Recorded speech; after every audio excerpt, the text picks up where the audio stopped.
तो हेलो दोस्तों, कैसे हैं आप सब। आई होप आप सभी लोग बहुत ही अच्छे होने वाले हैं।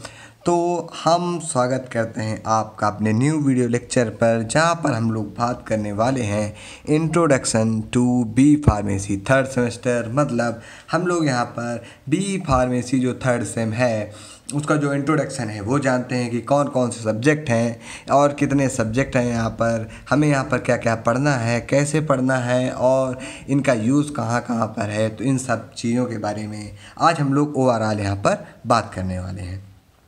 तो देखिए, अगर सब्जेक्ट की बात करें तो सब्जेक्ट यहाँ पर हैं चार सब्जेक्ट हैं यहाँ पर सेमेस्टर थर्ड में।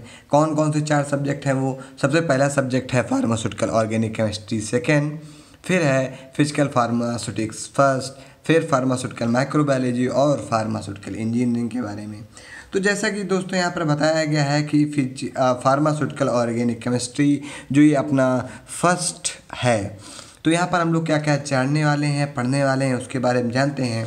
तो देखिए, फार्मास्यूटिकल ऑर्गेनिक केमिस्ट्री में हम लोग जो फार्मास्यूटिकल ऑर्गेनिक केमिस्ट्री सेकेंड है उसमें हम लोग पढ़ने वाले हैं बेंजीन क्या है, बेंजीन की कितने टाइप से रिएक्शन होती है, ईएसआर क्या है मतलब इलेक्ट्रोफिलिक सब्स्टिट्यूशन रिएक्शन क्या है, और बेंजीन के डेरिवेटिव्स क्या हैं, उनकी कैसे क्या रिएक्शन है, बेंजीन का पूरा इंट्रोडक्शन, बेंजीन की केमिकल रिएक्शन, फिजिकल प्रॉपर्टीज़ ये और उनके डेरिवेटिव जो हैं उनकी सारी फिजिकल प्रॉपर्टीज़ के बारे में हम लोग यहाँ पर पढ़ने वाले हैं।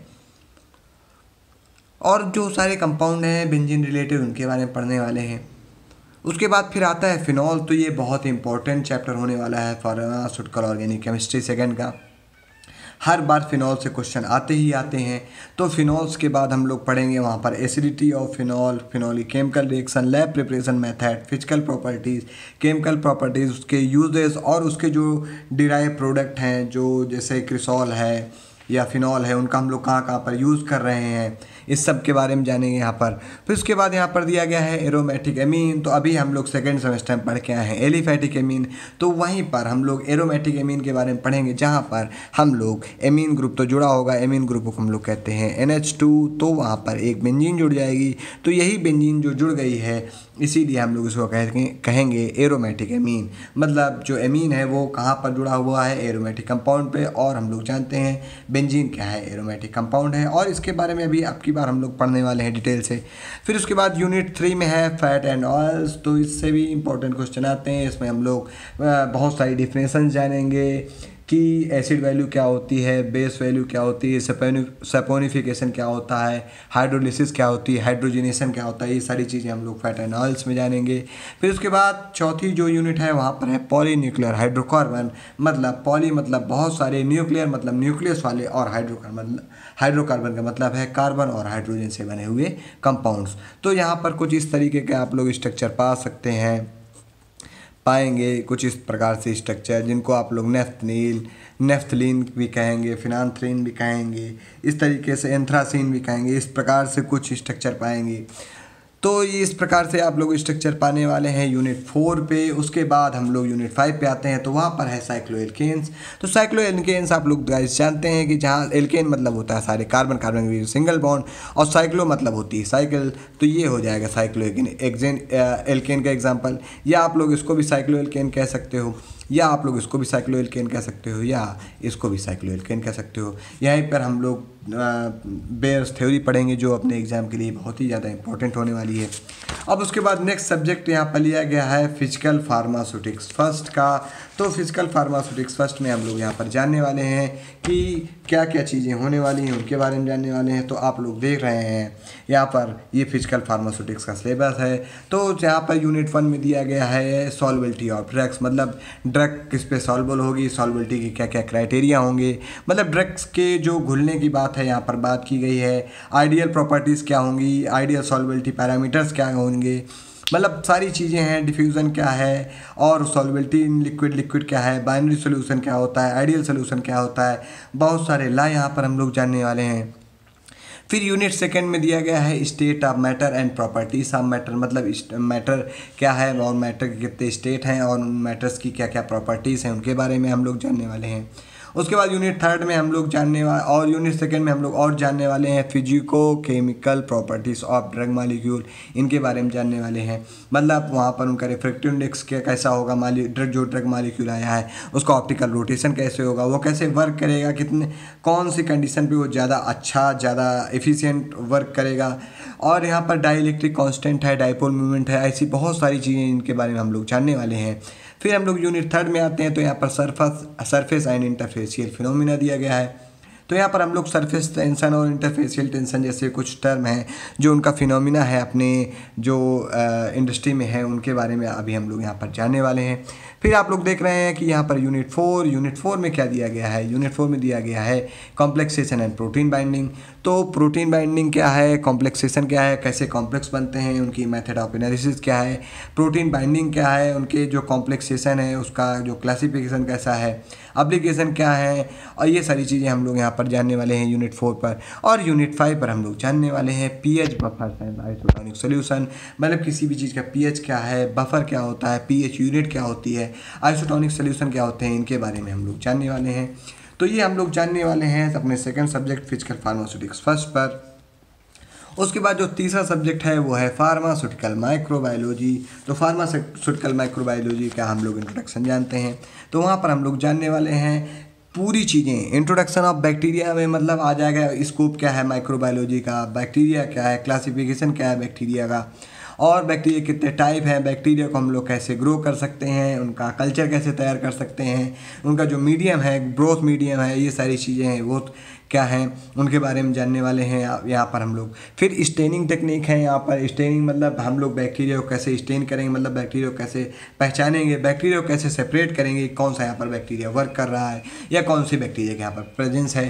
तो ये स्टेनिंग है। फिर हम लोग यूनिट थर्ड में जानने वाले हैं वायरस, फंगी एंड बैक्टीरिया। तो यहाँ पर हम लोग morphology, structure, uses and work of virus, fungi, bacteria, मतलब सभी चीज़ें वायरस, फंगी, बैक्टीरिया क्लासिफिकेशन के साथ हम लोग यहाँ पर जानते हैं। इसके साथ ही हम लोग यहाँ पर जानते हैं बैक्टीरियोस्टैटिक क्या है, बैक्टीरियोसाइडल ड्रग्स क्या है, क्या उनका जो कंडीशन है वर्क करने के, उसके बारे में यहाँ पर जानेंगे। फिर फोर्थ यूनिट जो है माइक्रोबायोलॉजी की, वहाँ पर दिया गया है एसेप्टिक एरिया, मतलब जहाँ पर हम लोग अपने माइक्रोबायोलॉजी के जो प्रैक्टिकल हैं वो करेंगे। एसेप्टिक एरिया मतलब सेप्टिक का मतलब है एब्सेंस ऑफ सेप्टिक, मतलब सेप्सिस से अलग, मतलब एकदम एक ऐसा सिक्योर एरिया जहाँ पर कोई ना कोई डस्ट पार्टिकल होगा, ना कोई फॉरेन पार्टिकल होगा, और ना ही कोई ऐसे सब्सटेंस होंगे जो हमारी जो रिएक्शन है माइक्रो बैक्टीरिया की जो प्रोपेगेशन है, या कोई ड्रग मॉलिक्यूल की जो इनिशिएशन है, हम लोग जो ड्रग मॉलिक्यूल बना रहे हैं उसको वो डिस्ट्रॉय ना कर पाए। तो कुछ इस तरीके का हम लोग यहाँ पर एरिया के बारे में जानने वाले हैं, उसके कंस्ट्रक्शन, वर्किंग, इन सब के बारे में, और उसमें क्या क्या चीज़ें यूज हो रही हैं उसके बारे में हम लोग यहाँ पर जानने वाले हैं। फिर यहाँ पर दिया गया है स्पॉइलेज। तो माइक्रोबियल कंटामिनेशन मतलब जब माइक्रोब को हम लोग बनाएंगे तो वहाँ पर क्या क्या चीज़ें यूज़ होंगी और क्या क्या चीज़ें का स्पॉइलेज मतलब बर्बादी हो जाएगी, तो वहाँ पर हम लोग ये चीज़ें जानने वाले हैं। फिर चौथा सब्जेक्ट आ रहा है अपना फार्मास्यूटिकल इंजीनियरिंग। तो फार्मास्यूटिकल इंजीनियरिंग में हम लोग जानने वाले हैं फ्लो ऑफ लिक्विड, मतलब लिक्विड्स कैसे बहते हैं। हम लोग फिर सेकंड चैप्टर है साइड रिडक्शन, मतलब हम लोग किस ड्रग का कैसे साइड रिडक्शन करते हैं, उनमें कौन कौन सी मशीनें लगती हैं, कौन कौन सी टेक्निक होती है, उन मशीनों का कंस्ट्रक्शन क्या है, उन मशीनों की वर्किंग क्या है, इसके बारे में हम लोग जानते हैं। फिर साइज सेपरेशन मतलब साइज को सेपरेट करने के लिए जो मशीनें हैं उनका कंस्ट्रक्शन, उनकी वर्किंग, उनके बारे में हम लोग यहाँ पर जानेंगे। फिर उनका जो मेथड है वो भी जानेंगे। फिर चौथा चैप्टर है हीट ट्रांसफ़र। तो हम लोग कैसे किसी फार्मास्यूटिकल जो प्रिपरेशन है उसमें हीट को ट्रांसफ़र करेंगे, किन किन माध्यम से हम लोग हीट को ट्रांसफ़र कर सकते हैं फार्मास्यूटिकल इंडस्ट्रीज़ में, उसके बारे में यहाँ पर हम लोग जानने वाले हैं चौथे चैप्टर में। फिर पांचवा चैप्टर है इवापोरेशन। इवापोरेशन में हम लोग क्या जानने वाले हैं, हाउ टू ड्रग इवापोरेट, मतलब ड्रग कैसे इवापोरेट की जाएंगी, कितना टेम्परेचर लिया जाएगा वहाँ पर।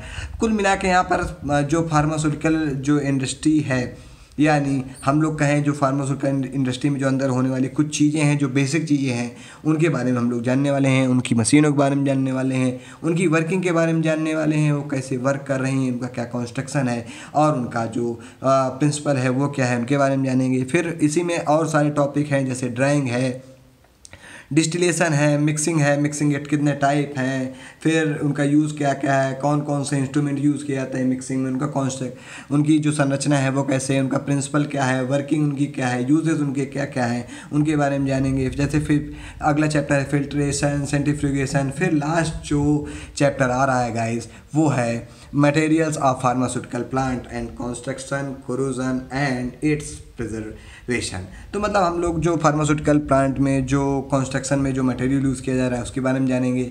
फिर क्या कोरोजन क्या होता है, कोरोजन से हम लोगों को कैसे बचना है, मतलब जो देखते नहीं आप लोग रस्टिंग वगैरह हो जाती है आयरन वगैरह में, उसके बारे में भी हम लोग यहीं पर पढ़ेंगे। फिर अगर जो कोरोजन हो रहा है तो उससे हम लोग प्रिवेंशन कैसे करेंगे, किस मेटल में क्या करेंगे, गैल्वेनाइजेशन कहाँ पर करेंगे, और वहाँ पर सिल्वर ऑक्साइड की कोटिंग कहाँ पर करेंगे, ये सारी चीज़ें हम लोग यहाँ पर जानने वाले हैं। तो आई होप आपको ये समझ में आ गया होगा। यहाँ पर हम लोगों ने सारी चीज़ें की बात कर ली है। तो अगर हम लोग थर्ड सेमेस्टर को देखें तो थर्ड सेमेस्टर को हम लोग कहते हैं स्टार्टिंग पॉइंट ऑफ फार्मेसी। यहीं से हम लोग बहुत सारी बेसिक चीज़ों को क्लियर करते चले जाते हैं, क्योंकि जो सेकेंड सेमेस्टर था वहाँ तक हम लोग मोस्टली चीज़ें जो जाने हैं वो 12th की जाने हैं, 12th लेवल की जाने हैं। अब हम लोग जहाँ पर एंट्री कर रहे हैं वो बैचलर लेवल का एकदम इंटर पॉइंट है अपना। तो आई होप आपको ये सारी चीज़ें समझ में आई होंगी। तो हम आपको यहाँ पर प्रोवाइड कराने वाले हैं सारे hand written notes with soft copy, मतलब आप लोगों को सीधे PDF भेज दी जाएगी लिंक के माध्यम से, या टेलीग्राम चैनल पे हमारे आपको सारी चीज़ें मिल जाएंगी। तो यहाँ पर मेन फोकस जो हमारा होने वाला है वो किन किन सब्जेक्ट्स पे होने वाला है। तो मेरा जो सबसे फेवरेट सब्जेक्ट है, फेवरेट सब्जेक्ट तो मेरे सारे हैं दोस्तों, मगर जो मेरा सबसे ज़्यादा, जो मेरी तरफ से मैं कहूँ कि जो मेरा फेवरेट सब्जेक्ट है वो है फार्मास्यूटिकल ऑर्गेनिक केमिस्ट्री। जो मैं, ये है तो टफ टॉपिक, मगर हम ऐसे वीडियो बनाएंगे, आप लोगों को ऐसी प्रिपरेशन करवाएंगे कि मैं गारंटी दे सकता हूँ जो भी बंदा मेरे वीडियो देख रहा है ऑर्गेनिक केमिस्ट्री के सेकंड के, उसकी गारंटी है कि अगर शुरुआत से देख रहा है तो वो फेल नहीं होने पाएगा। ये मैं लिख के दे सकता हूँ। उसको चाहे कुछ भी ना आता हो ऑर्गेनिक केमिस्ट्री में, हम लोग एकदम बेसिक से शुरुआत करेंगे। टॉपिक बाय टॉपिक वीडियो डालने वाले हैं हम लोग इस बार, क्योंकि पिछली बार क्या था, पिछली बार 10-12 दिन में ही ऑर्गेनिक केमिस्ट्री हम लोगों ने ख़त्म की थी लगभग। कुछ टॉपिक छूट गए थे, उनको हम लोग आगे कवर करेंगे। फिर यहाँ पर हम लोग फार्मास्यूटिकल माइक्रोबायोलॉजी भी आपको पढ़ाने वाले हैं, फिजिकल फार्मास्यूटिक्स भी हम आपको पढ़ाने वाले हैं। उसके बाद हम लोग यहाँ पर आपको फार्मास्यूटिकल इंजीनियरिंग की जो बुक से डायरेक्ट आपको रीडिंग करवाएंगे, यानी बुक को एक्सप्लेन कर देंगे कि कैसा वहाँ पर कंस्ट्रक्शन है, वहाँ उसका क्या वर्किंग है, क्या प्रिंसिपल है, ये सारी चीज़ें। तो मेन जो फोकस है हमारा वो है फार्मास्यूटिकल ऑर्गेनिक केमिस्ट्री का और माइक्रोबायोलॉजी का। उसके बाद हम लोग फिजिकल फार्मास्यूटिक्स को भी कवर करते चलेंगे। तो इस बार जो हम लोग वीडियो डालने वाले हैं वो हो सकता है कि 2-2 दिन में पढ़ें, क्योंकि इस बार हम 5th सेमेस्टर का भी सिलेबस स्टार्ट कर रहे हैं। तो आप लोगों को क्या करना है, सपोर्ट करना है, लाइक करना है, शेयर करना है, सब्सक्राइब करना है, और हमको बहुत बहुत प्यार देना है, बहुत बहुत सपोर्ट करना है। बहुत बहुत धन्यवाद, आपका हार्दिक आभार।